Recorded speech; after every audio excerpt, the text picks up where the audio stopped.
Bonjour les CM1 et les CM2. Aujourd'hui, je vais vous parler de l'analyse fonctionnelle d'une phrase. Mais avant de commencer, je veux m'assurer que vous savez encore tous ce que c'est qu'une phrase. Pour faire simple, une phrase est généralement constituée d'une suite de mots qui a du sens, qui veut dire quelque chose. Et n'oublions pas non plus qu'à l'écrit, une phrase commence toujours par une majuscule et se termine par un point. Maintenant que ce petit rappel sur la phrase a été fait, je vais pouvoir vous parler de l'analyse fonctionnelle d'une phrase et ainsi vous faire comprendre quel rôle jouent les mots ou groupes de mots dans une phrase afin que vous puissiez en donner leur fonction. À présent, je vais disparaître de l'écran et laisser la place à une feuille blanche sur laquelle je vais vous montrer la méthode d'analyse que vous allez devoir utiliser pour trouver les différentes fonctions des groupes de mots dans une phrase. À tout de suite. Passons à présent à l'analyse fonctionnelle d'une phrase.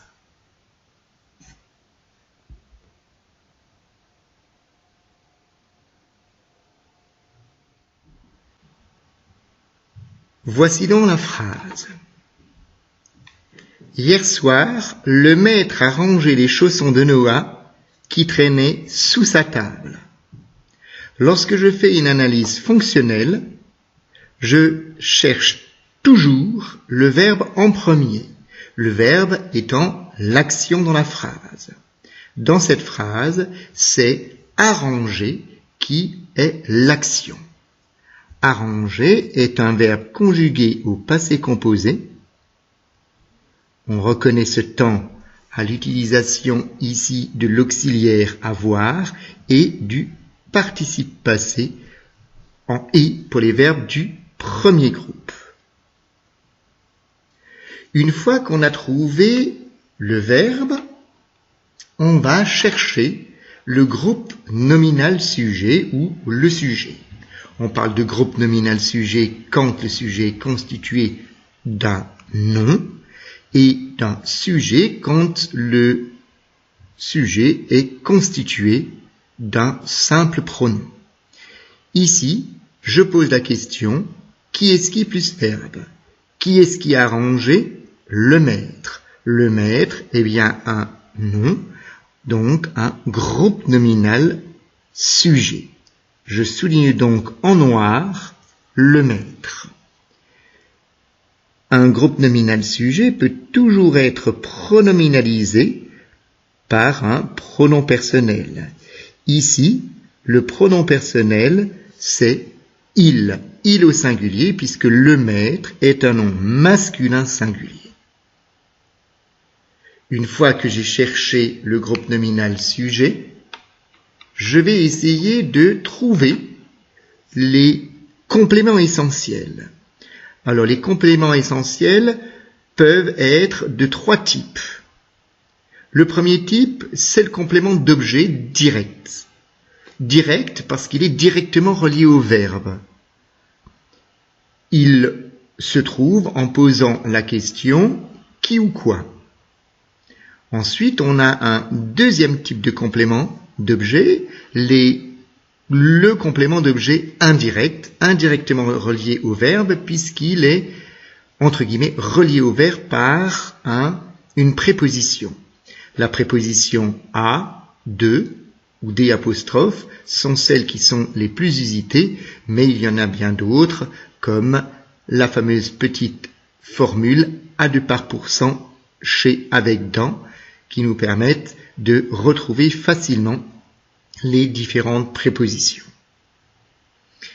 Le COI répondra donc à la question à qui, à quoi, de quoi.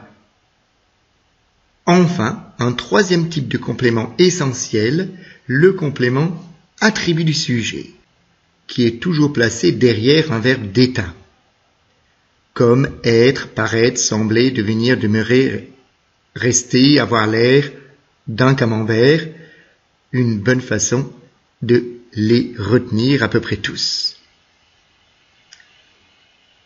Ici, dans cette phrase, on va voir de quel type de complément essentiel il s'agit. Pour cela, je lis le sujet suivi du verbe et je pose la question « qui ou quoi ?» Je commence toujours par essayer de trouver les COD.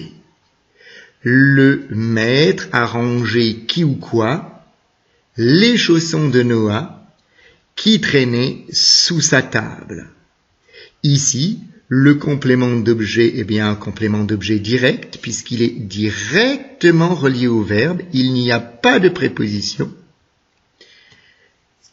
Je le souligne donc en bleu.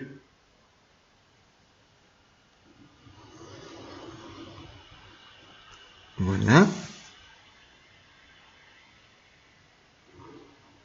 Et voilà. J'ai donc bien le fameux COD. Une fois que j'ai cherché le complément essentiel, je vais toujours continuer à poursuivre ma recherche en essayant de trouver s'il existe un autre type de complément d'objet, les compléments d'objet indirects. Alors rappelons simplement que lorsqu'il y a déjà dans la phrase un complément d'objet direct, le deuxième complément d'objet s'appellera complément d'objet second ou COS. Pour cela, je lis tout ce qui a été souligné et je pose la question à qui, à quoi, de qui, de quoi. Le maître a rangé les chaussons de Noah qui traînaient sous sa table. À qui? À quoi? Je vois bien que je ne peux pas répondre à cette question. Il n'y a donc pas de complément d'objet indirect ou, si vous préférez, de complément d'objet second. Il me reste à voir maintenant un autre type de complément, les compléments circonstanciels. Alors, un complément circonstanciel, contrairement aux compléments d'objet, qui sont essentiels à la phrase, parce qu'ils ne peuvent être ni supprimés, ni déplacés. Bien, au contraire, les compléments circonstanciels, ce ne sont pas des compléments du verbe, mais ce sont de simples compléments de phrase. Ainsi donc, ils ne sont pas nécessaires, ils peuvent être supprimés et ils peuvent même être déplacés. Par exemple, je peux dire « Le maître, hier soir, a rangé les chaussons de Noah ». Je peux également dire « Le maître a rangé, hier soir, les chaussons de Noah ».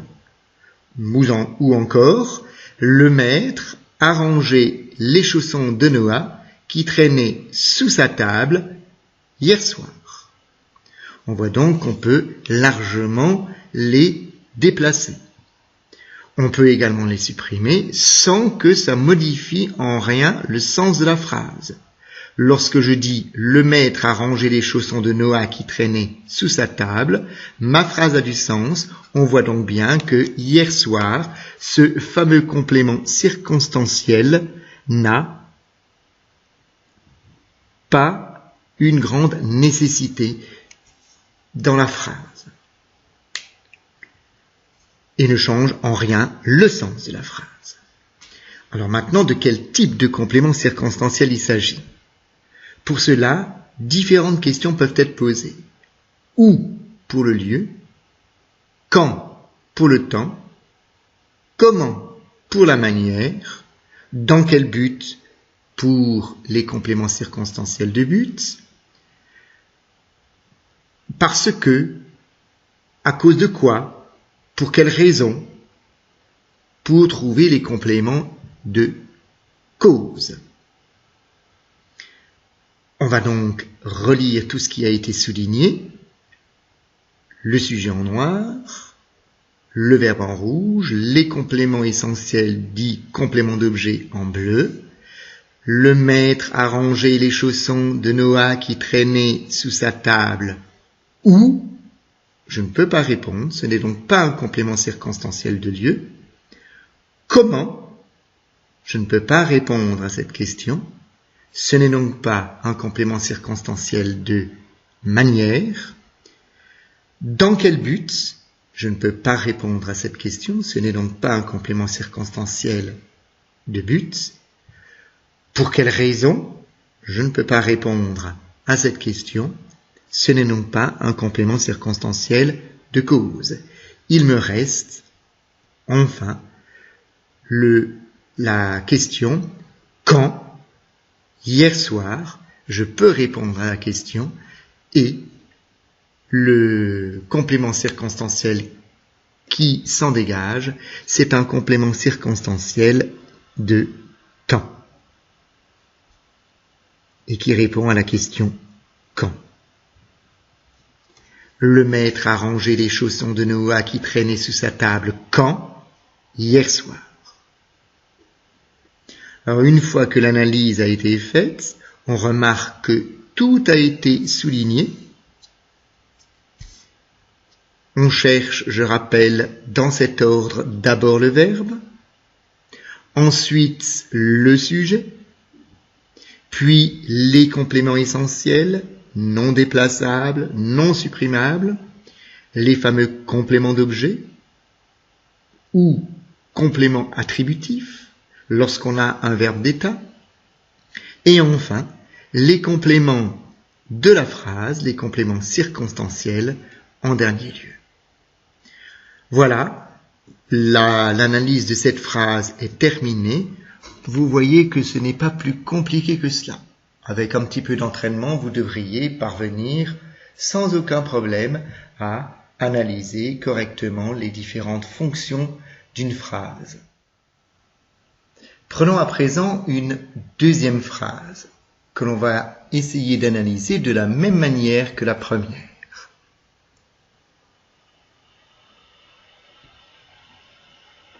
La voici donc. Les chaussons qui traînent sous la table appartiennent à Noah. Comme tout à l'heure, dans cette phrase, nous allons d'abord chercher l'action, c'est-à-dire le verbe. Je trouve l'action ici, dans le verbe appartenir. Verbe du troisième groupe, conjugué au présent, à la troisième personne du pluriel, reconnaissable à la terminaison ENT. Une fois que j'ai trouvé le verbe que j'ai souligné en rouge, je vais chercher à présent le sujet. Pour cela, je pose à nouveau la question, qui est-ce qui plus verbe? Qui est-ce qui appartiennent? Les chaussons. Mais attention, ce ne sont pas n'importe quels chaussons. C'est les chaussons qui traînent sous la table. Ainsi donc, le groupe nominal sujet est ici un groupe nominal sujet complexe, puisque composé de ce qu'on appelle une proposition subordonnée relative. Une proposition relative, proposition puisqu'elle contient un verbe, le verbe traîner, qu'elle commence par un pronom relatif qui complète un nom, le nom chausson. Donc, qui traîne sous la table est une proposition relative, une sorte de morceau de phrase qui complète un nom. Voici donc le GNS complexe de cette phrase. Et on remarque également que tout ce groupe nominal sujet peut être remplacé par un pronom, le pronom qui est défini ici par le genre et le nombre du nom, le chef du groupe nominal étant chausson, un chausson masculin, donc il, les chaussons pluriel, donc il avec S.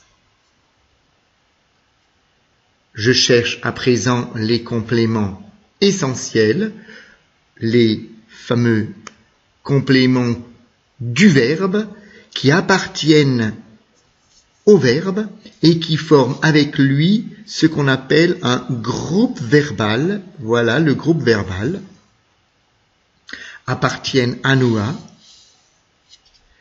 Complément essentiel. Alors maintenant, de quel type de complément essentiel il s'agit? Est-ce que c'est un COD ou un COI ou un attribut du sujet?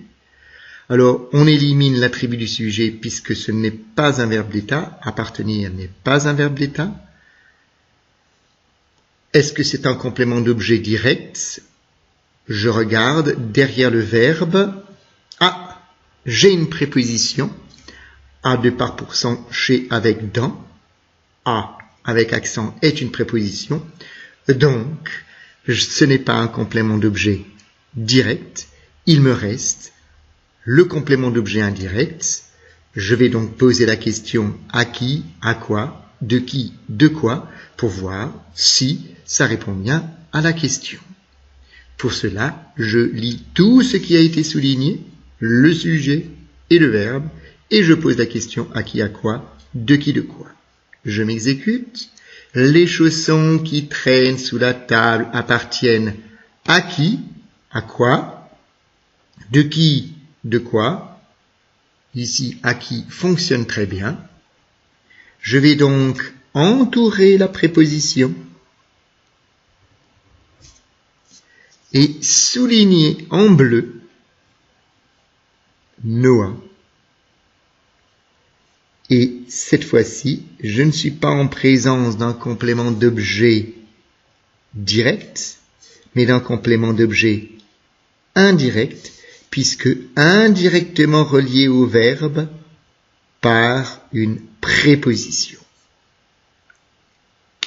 J'observe, tout est souligné, le sujet, le verbe, le complément du verbe, le complément essentiel, non déplaçable, non supprimable, qui est ici un COI, puisque introduit par une préposition à. Tout est souligné, je n'ai donc plus à chercher d'autres fonctions. L'analyse de cette phrase est terminée. Voilà pour le deuxième exemple. Voici un troisième exemple dans lequel je vais soulever la difficulté que certains d'entre vous rencontrent quand ils ne font pas la différence entre un complément d'objet indirect et le fameux complément du nom. Regardons plutôt et essayons d'analyser cette phrase comme les autres auparavant. Voici donc la phrase. À l'école, hier soir, le maître a rangé avec agacement les jolis chaussons bleus de Noah. Comme pour les autres phrases, mon analyse commence toujours par la recherche du verbe. Ici, le verbe n'a pas changé, c'est toujours le verbe ranger, verbe du premier groupe, ne pas ranger à l'infinitif en ER, arranger, verbe conjugué au passé composé avec la présence ici de l'auxiliaire avoir, conjugué au présent, et le fameux participe passé du verbe en E accent aigu pour les verbes du premier groupe. Une fois que j'ai trouvé le verbe, je cherche le sujet de la même manière que les autres phrases. Je pose la question qui est-ce qui plus verbe, qui est-ce qui a rangé? C'est toujours le maître. Le maître est toujours un nom masculin singulier. Autrement dit, le groupe nominal sujet va pouvoir être pronominalisé sous la forme de la troisième personne du singulier, c'est-à-dire il sans S. Une fois que j'ai cherché le sujet et le verbe, je m'occupe des compléments essentiels. compléments essentiels, compléments du verbe, qui ne peuvent pas être déplacés ni supprimés. Ils peuvent être des compléments d'objet, directs ou indirects, ou des attributs du sujet. Arranger n'est toujours pas un verbe d'état, autrement dit, j'élimine l'attribut du sujet. Il me reste le complément d'objet, direct ou indirect. Pour cela, je m'exécute en posant la question qui ou quoi, après avoir lu tout ce qui a été souligné, le sujet et le verbe. Le maître a rangé qui ou quoi? La réponse attendue ici, c'est les jolis chaussons bleus de Noah. Alors la difficulté dans ce groupe complément d'objets directs, certains d'entre vous essayent de couper encore par un autre questionnement, et c'est là qu'ils font l'erreur. En voulant découper davantage ce complément, ils posent la question qui ou quoi, les jolis chaussons bleus, et ils s'arrêtent. Et ils posent ensuite la question à qui, et ils me disent que de Noah est un complément d'objet indirect. Or, ceci est faux. On ne peut pas découper le complément d'objet direct de cette façon. Pourquoi ? Parce qu'un complément d'objet direct peut être composé d'un déterminant, de son nom, les chaussons, d'un adjectif, comment sont les chaussons? Ils sont jolis, voici l'adjectif qualificatif, ils sont bleus, et de Noah apporte une précision sur l'appartenance des chaussons. Il apporte donc une précision sur le nom. On dit que de Noah est un complément du nom, appelé encore groupe nominal prépositionnel, puisqu'introduit par une préposition, les fameuses prépositions à de par pourcent, chez avec dans. Noah étant ici un nom propre. D'où la majuscule. Autrement dit, les jolis chaussons bleus de Noah forment bien l'unique complément d'objet, et qui plus est, complément d'objet direct. Ainsi, on ne fera plus l'erreur de découper le complément d'objet. On le laisse dans son intégralité, et de Noah est un simple complément du nom, chausson, et non un complément d'objet indirect du verbe, puisqu'on voit bien que tout ce groupe nominal forme un même complément essentiel, un complément d'objet direct. Une fois que j'ai souligné le groupe nominal sujet, le verbe, le complément essentiel, je vais partir à la recherche des compléments circonstanciels. Pour cela, je lis ce qui est souligné, le sujet, le verbe, le complément essentiel, et je pose toutes les séries de questions où, quand, comment, parce que, à cause de, dans quel but, etc. Pour mettre un nom sur le complément circonstanciel. Alors en classe de CM, les plus utilisés sont les compléments circonstanciels de lieu, de temps et de manière. C'est donc par ces questions que je vais commencer. Le maître a rangé les jolis chaussons bleus de Noah. Quand? Hier soir. J'ai donc ici trouvé un premier complément circonstanciel, un complément circonstanciel qui indique ici un temps. Quand? Le soir. Je le souligne en vert. C'est un CC de temps. Je poursuis de la même manière Je lis tout ce qui est souligné et je pose des questions. Hier soir, le maître a rangé les jolis chaussons bleus de Noah. Où? J'ai bien ici une réponse possible. À l'école. C'est bien un lieu qui m'est indiqué. Où? Réponds à la question pour me permettre de trouver le nom du complément circonstanciel. Ici, c'est un complément circonstanciel de lieu, un CCL. Et enfin, je termine, toujours de la même manière, je lis tout ce qui est souligné et je pose la question pour trouver un autre type, peut-être, un autre type de complément circonstanciel. À l'école, hier soir, le maître a rangé les jolis chaussons bleus de Noah. Comment? Avec agacement. Ici, j'indique une manière, d'où la question comment.